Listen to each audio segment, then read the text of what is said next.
हाथी और चूहे की कहानी। एक राज्य में एक राजा का शासन था। हर सप्ताह पूरी शानो शौकत से नगर में उसका जुलूस निकला करता था, जहां प्रजा उसके दर्शन किया करती थी। एक दिन एक नन्हा चूहा उसी राजमार्ग के किनारे किनारे कहीं जा रहा था, जहां राजा का जुलूस निकलने वाला था। वह चूहा था तो छोटा सा, मगर उसका घमंड बहुत बड़ा था और वह खुद को सर्वश्रेष्ठ और महान समझता था। कुछ देर बाद राजमार्ग से राजा का भव्य जुलूस निकला, जिसे देखने लोगों की भीड़ लगने लगी। राजा अपने पूरे दल बल के साथ था। उसके सैनिक उसे घेरे हुए थे। कई मंत्री और अनुचर उसके पीछे थे। वह एक विशाल शाही हाथी पर सवार था। हाथी शाही था, इसलिए उसे भव्यता से सजाया गया था और उसकी शान भी देखते बनती थी। जुलूस में हाथी के साथ एक शाही बिल्ली और एक कुत्ता भी थे। राजा का जुलूस देखने को उमड़ी भीड़ राजा के साथ साथ उसके शाही हाथी की भी प्रशंसा कर रहे थी। यह सुनकर घमंडी चूहे को बहुत बुरा लगा। वह हाथी को गौर से देखने लगा, फिर सोचने लगा, इसमें ऐसी क्या खास बात है जो मुझ में नहीं।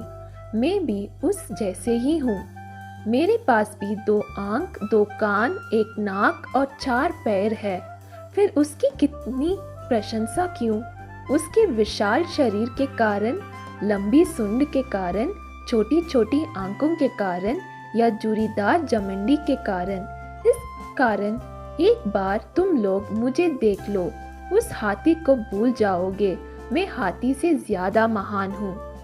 चूहे ये सब सोच ही रहा था कि शाही बिल्ली की नजर उस पर पड़ गई और उसकी लात टपक गई। जुलूस छोड़ वह उसकी ओर लपकी। फिर क्या था, चूहा अपनी सारी मेहनता भूलकर धूम दबाकर भागा। भागते भागते वह हाथी के सामने आ गया। आगे बढ़ते हाथी ने उस विद्य से चूहे को देखा तक नहीं और अपना विशाल पैर उठा लिया। चूहा उसके पैर के नीचे कुचलने ही वाला था, मगर किसी तरह उसने खुद को बचाया। वहां से बचा तो खतरनाक कुत्ता सामने था, जो उसे देखकर गुर्राया। चूहा पूरी जान लगाकर वहां से भागा और राजमार्ग के किनारे स्थित एक छेद में घुस गया। उसका सारा घमंड उतर चुका था। उसे समझ आ चुका था कि वह इतना भी श्रेष्ठ और महान नहीं। सीख, किसी से मात्र रूप रंग की समानता हमें महान नहीं बनाती। महान हमारे गुण और कार्य बनाते हैं।